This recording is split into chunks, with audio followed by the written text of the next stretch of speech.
Hello and welcome back to the Let's Backflip Show Happy Hour. This is the new podcast that we're doing. It's the John and Ryan chat about business stuff, specifically consistent story-led video marketing. We're going to explore a lot of different topics and essentially give away all the secrets. So all the things we've learned over the last 17 years on how to develop video marketing that converts, that's impactful, that engages, that helps you fundraise millions of dollars, helps you get tons of views, tons of engagement online, but all to serve your business goals. So that's what we're talking about. And today we're looking at why professional video matters. We were talking about that at the previous podcast, quality video production. So maybe let's just look at the words here again. So why professional video matters. Like what do you think, professional video kind of means? Yeah. So it's a visual medium, obviously. You're looking at something, and the most simple way to start this conversation is to talk about how you're presented visually. Like if you've got a bad photo, just like a poorly lit photo, bad video, not good audio. Let's just go the extreme example, something really shabby. It doesn't reflect well on your business. You put time into your business, you designed your store, your space, your office in a certain way, you designed a logo, maybe you worked with a firm already on that kind of a thing. Maybe you did the logo yourself, and if you're happy with it and it turned out, that's awesome. But then when we're trying to do the rest of the marketing stuff, video, photos, people will try to cut corners sometimes. And that to me is just the thing, like you are putting out your own image in that video. So that's just the visual side of it, not even to get into the storytelling side of it and how you like assemble and write and tell a story. Yeah, so thinking about the visual side of it too, professional video, high production value. In another video that we shared, we talked about it, and maybe Luke will have to remind me if I can't recall, but the idea that production quality is important, but the quality of your content is actually what is going to be the most important. However, if you have great quality and low quality, we will accept that to some degree. So filming on your phone for a TikTok or an Instagram reel or something like that. But when you have something like we describe them as pillar videos, when you have these bigger videos, bigger promotions, commercials, campaigns, when that bigger item doesn't have the production quality that speaks to your brand, like John was saying, that's when there's a problem, because you're trying to fundraise, $30 million, but you create a video by yourself and you look junky, it looks like a $100 video. Yeah. And okay, so then we can span, those two ideas and say, so then how is professional related to the storytelling side of it, or maybe the strategy side of it? Do you know why, you make furniture at your company. Do you understand why this video of you on your phone works, and then why this video of you recorded with your phone doesn't work? Do you understand why that is? I don't understand how to make a dovetail joint in a chair that holds up or what, that's a goofy example, but you already know more about furniture than I do. I know a term, right? It's because they're different mediums and there's different spaces where certain things are acceptable, like you were saying. So the selfie video, we actually would encourage people to go ahead and use that. So there's your tip for, can I get started myself before I have the budget? How to get started today. Go ahead. But there's a difference between your selfie video of you on your, TikTok or Facebook or wherever you're going to put it, Instagram, and what you need to put out if you're going to put a commercial on broadcast TV before the football game. Those are two different things, and the selfie video there, unless it's done really creatively and purposefully, is just going to look sloppy, and it's going to look like you it's going to look like you don't have any money. You know, like Right. that's which cutting corners, and people are like, I don't want that business, right? Yeah, You know? I mean, are you going to show up to? I mean, unless you're Mark Zuckerberg, I feel like I could count maybe Mark. You're going to show up to a big business meeting, you know, where you're talking about millions of dollars or billions, you know, in sweatpants?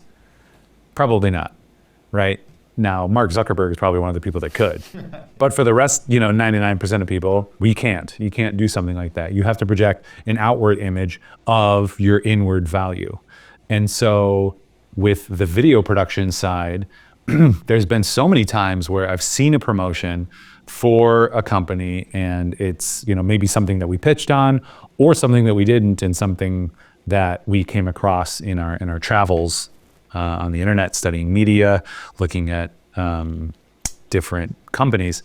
But you come across a video and you start watching it and immediately loses attention visually, story-wise, and I just don't care. And there's still 7.5 minutes left and I'm 5 seconds in, right?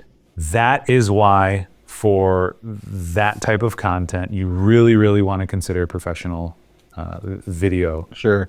And then the next part of that, the next point in that is the storytelling side of it, the story-driven side, which is story-led. That's, I was looking for the term that we're using. So we know how to create stories from somebody just telling us, just kind of speaking off the cuff and telling about the history of whatever. We know how to take that and turn that into a really compelling, emotional, funny, engaging 3-minute thing. A lot of people don't know how to do that. When they'll when people create videos on their own, I see this a lot. And this is kind of what happens when you're like in middle school and you're like interested in video and you make your first video and it's like an hour long and people are just like, is this over yet? You know, like it's too long, it's not paced well. There's just, there's skill involved in like telling that story. Right.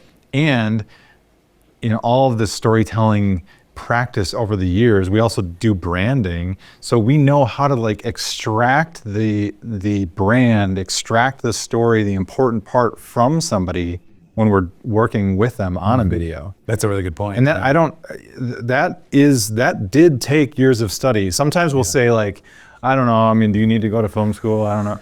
Well, there actually were really important things that we did learn about, you know, narrative arc and how to like keep things moving and, you know, what are important like pieces of the puzzle. The story beats. And that's funny because I would go the other way and say it's probably learned on the job and apprenticed like through the actual storytelling that we've done. And, you know, we've done it so many times, but you know, you remember things better. So you probably remember that from school and I don't. So a good analogy, I think, for this too is like maybe think about your car or think about your house, right?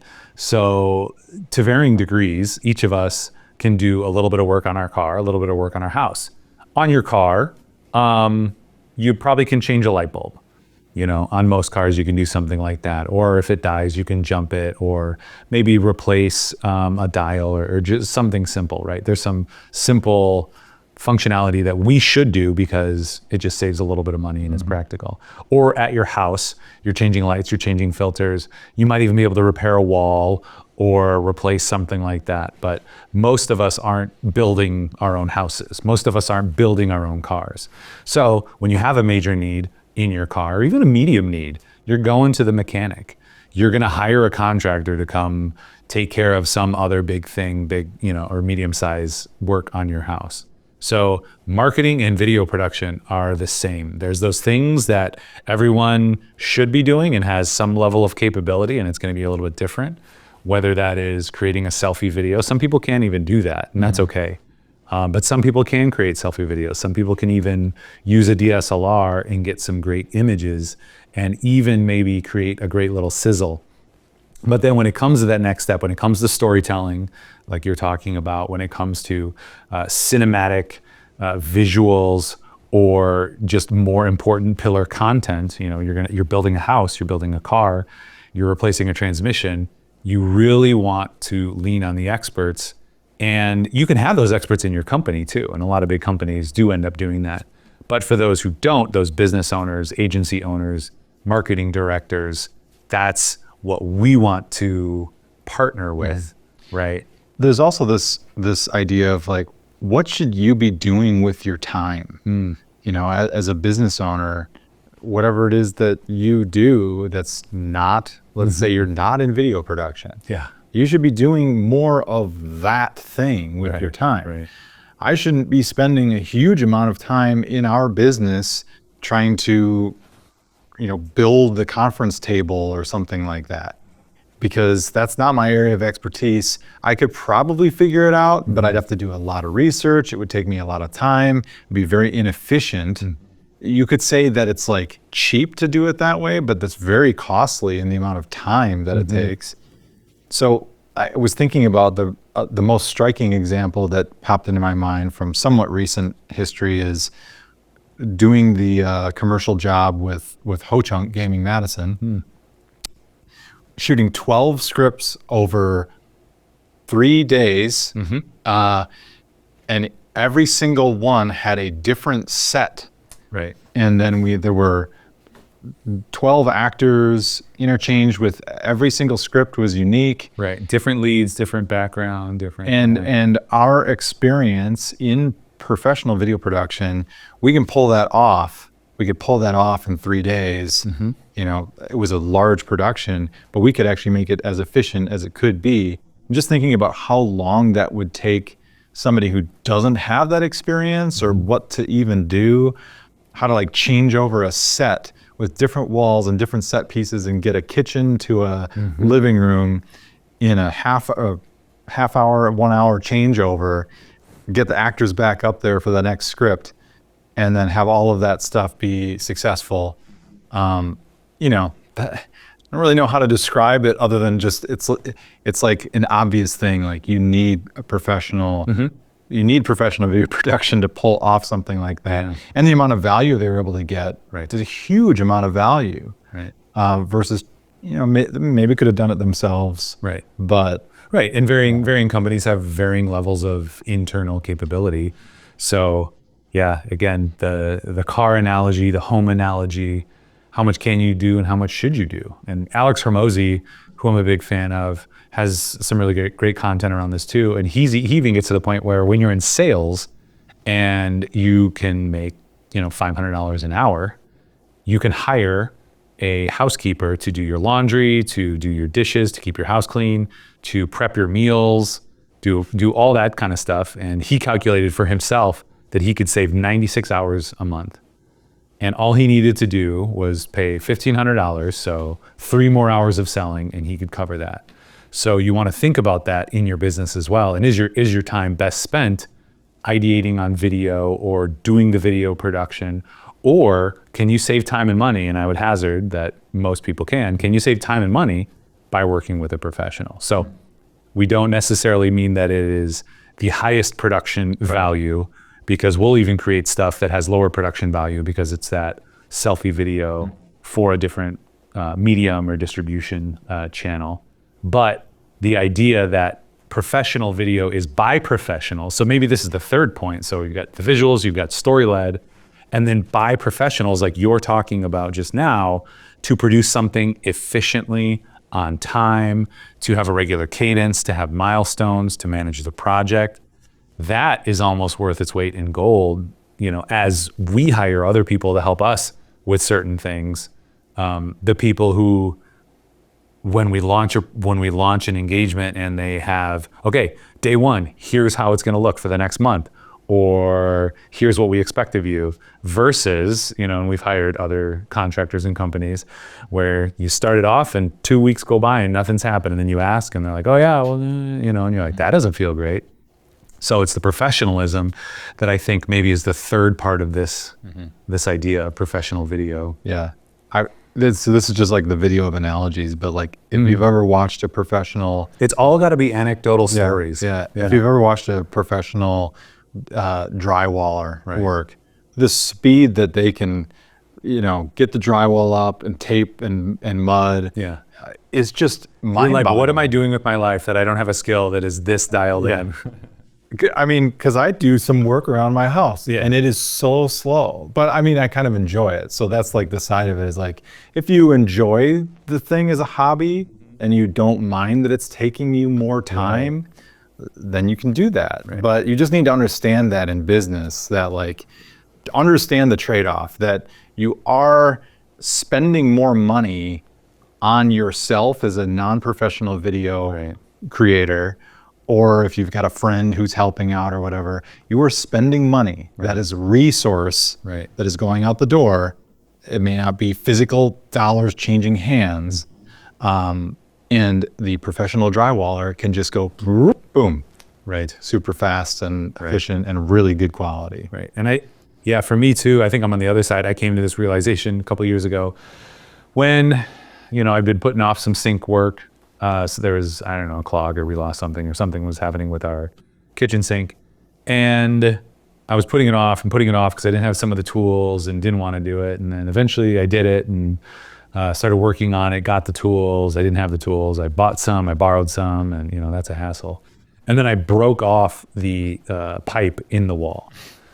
And we had to call a plumber anyway. And it was basically at that point where I was like, on these really important things that need to happen, I don't have, it's not fun for me to figure it out, to get the tools, to borrow the tools, to buy to watch YouTube videos on how to do this. Like I would rather pay somebody $90 or $180 just to come in an hour or two, fix it and be done. And that was a big realization for me, because I grew up with my dad, who's super handy and was a remodeler kind of on the side. So I learned a lot of those skills and it was enjoyable.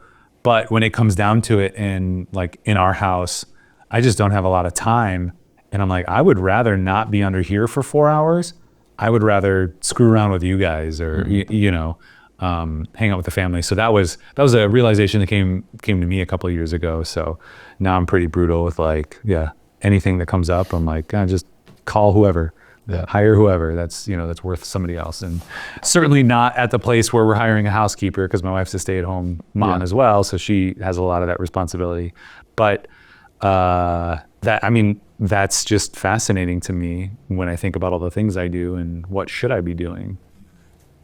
Well, not everybody's in Alex Hermosi's place, but at least at the very least, within your business, within your work week. I mean, if you have a business, yes, you can convert those hours into productive time that moves your business forward. Right. But I'm just saying that you can on a less intense scale than his, just be like, within your work week, what should you be working on? You've got, you've already got a full-time job. Do you also want to also become a video production editor?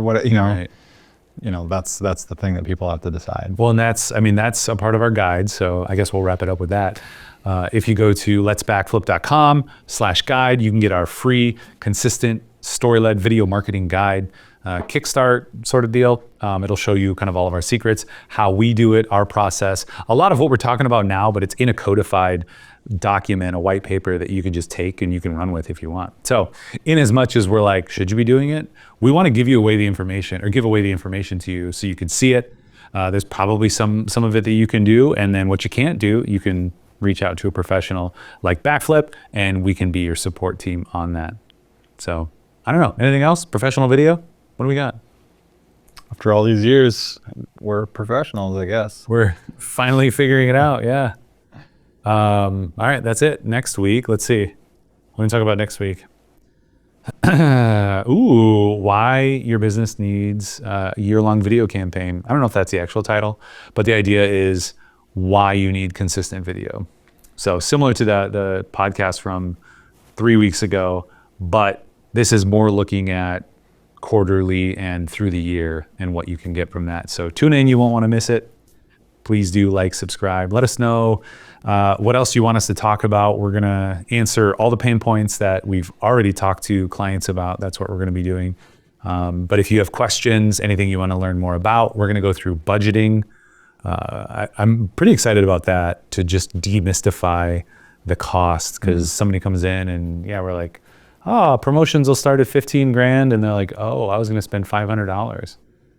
And there's obviously a misunderstanding of the work that goes in. You know, think of a car. Like, this car is 15 grand. Oh, I was going to spend $1,500 or $500. Most people understand those are two very different cars, but in video, people don't understand. So we're going to talk more about video. Anything else? No. I'm rambling, and then I'm like, I don't know, John, you should end it. All right, that's what we got. Thanks for hanging out. Bye.